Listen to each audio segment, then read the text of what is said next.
Hi, hello, this is Shweta. Welcome to my classes. Today we will be dealing with some examples to illustrate VBT. Already in last one of my video I have said you what is VBT and like how the metal ligand bond formation takes place, what are the principles, everything we have discussed. Today we will try with the example. Here I have taken FeCl6 4 minus this complex I have taken.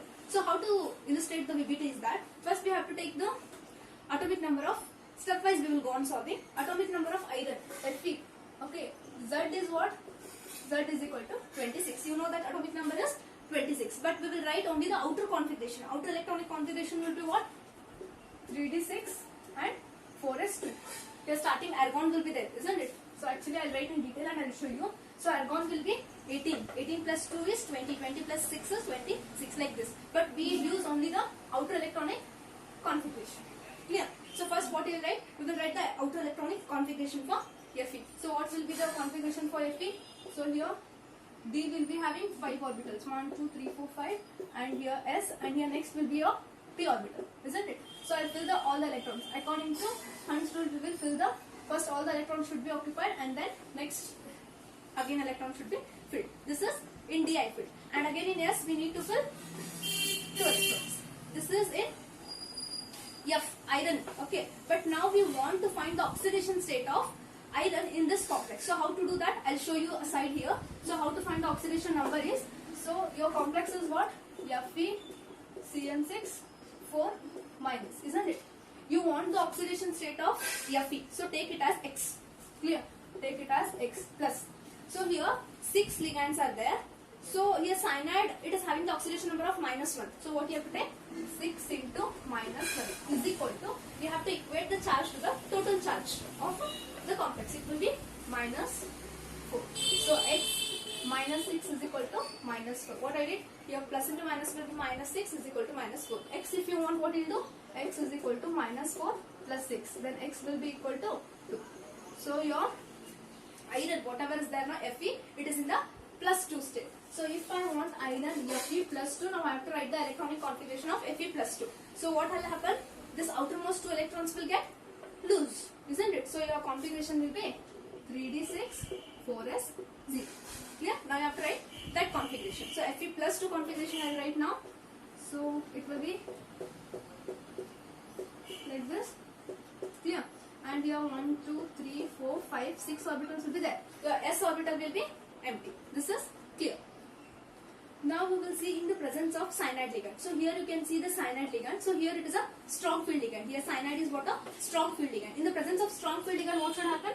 It is strong field ligand. You know that you have already studied in valence bond theory.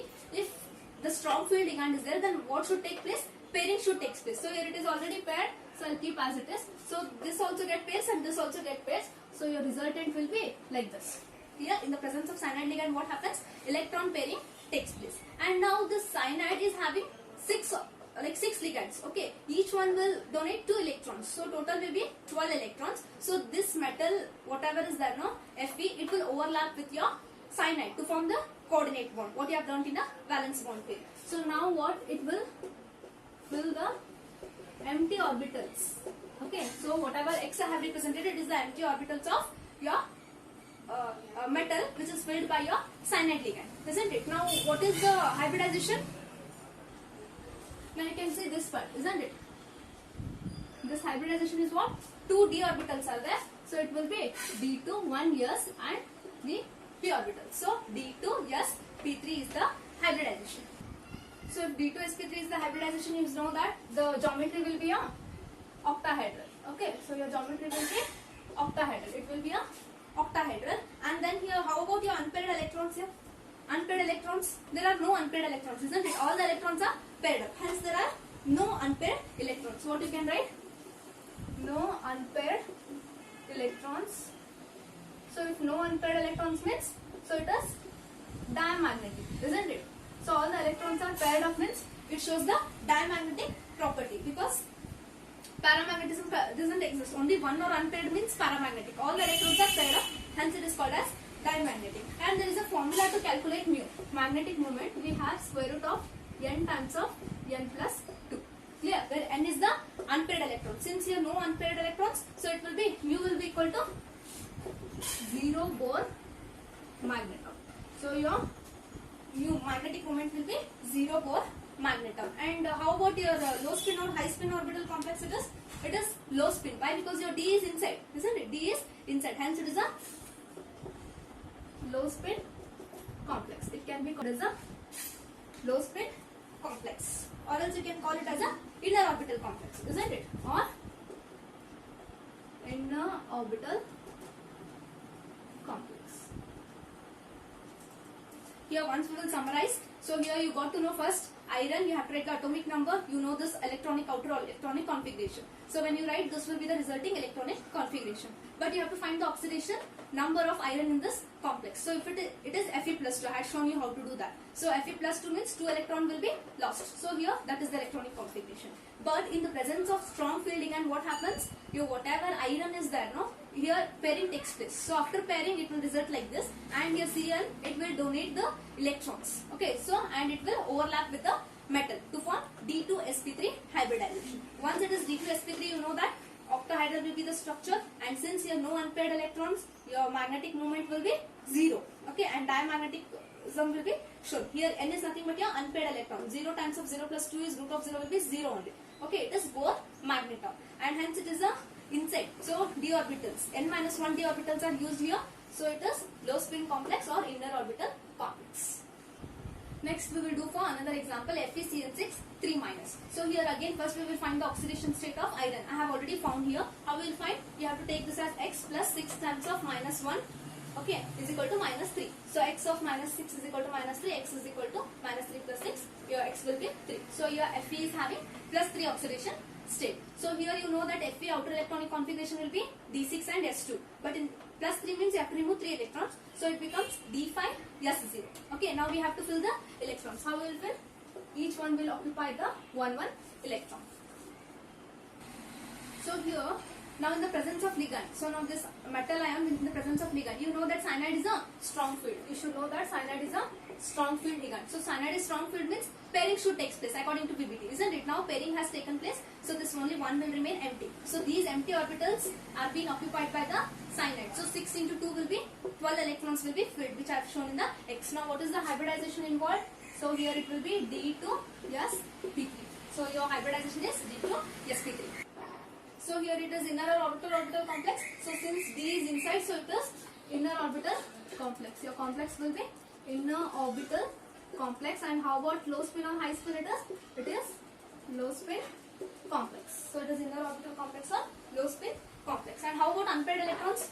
Unpaired electrons are only 1. So unpaired electron is equal to 1. You can write it as unpaired electrons are only 1. So then definitely it will be 1 or more unpaired electron means it will be paramagnetic, isn't it? Your paramagnetic property is shown. So it will be paramagnetic.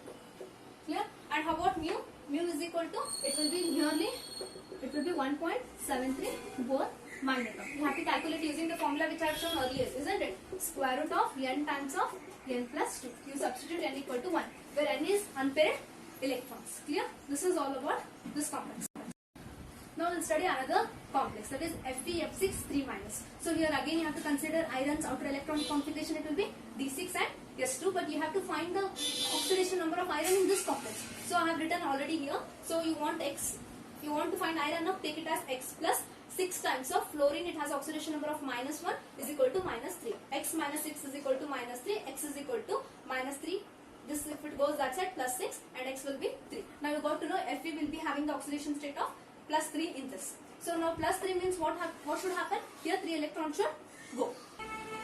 So here 3 electrons will be lost. So it will be D5 and S0 configuration, isn't it? Now D5 means like all the electrons are paired up, S will be empty and P will be empty. Now Fe+3, this metal ion in the presence of ligand. So here fluorine is a weak ligand. You have to remember that fluorine is a weak ligand. So it is a weak field ligand. So if it is weak field ligand, according to PBT, pairing should not take place. Your pairing will not take place. So these will remain as it is, isn't it? Pairing doesn't take place. It doesn't affect only on pairing. Weak ligand. You have already studied in BBT.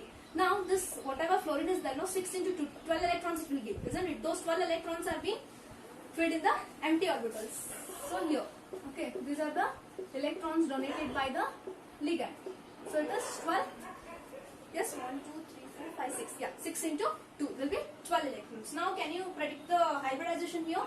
So here hybridization is what? This completely your hybridization. One is yes, 3 p orbitals and 2 d orbitals. Your hybridization is what? Yes, p3 and d2. And tell me what it is, lower or orbit, inner or outer orbital. How you will tell? Here d is outer, isn't it? Here n d orbitals are inward. D is outside. So it will be outer orbital complex, and it is also called as, so it is outer orbital complex. It is also called as what? High spin complex, or it is also called as a high spin complex. Clear? So, and how about your magnetic property? Here many unpaired electrons are there, isn't it? Unpaired electrons is equal to 5. So unpaired electrons are 5 here. Unpaired electrons is equal to 5. Then how about the magnetic moment? Mu square root of 5 times of 5 plus 2 if you do, then how much you'll get? So it will be nearly 5.9 Bohr magneton, isn't it? So unpaired electrons are 5. So here unpaired electrons, one or more unpaired electrons means what is the nature of this magnetism? It will be paramagnetic. Okay, so it is a paramagnetic. Clear? This is about the valence bond theory. I hope you understood. If you are new to the channel, then please subscribe the channel and tap the bell icon for notification. Thank you.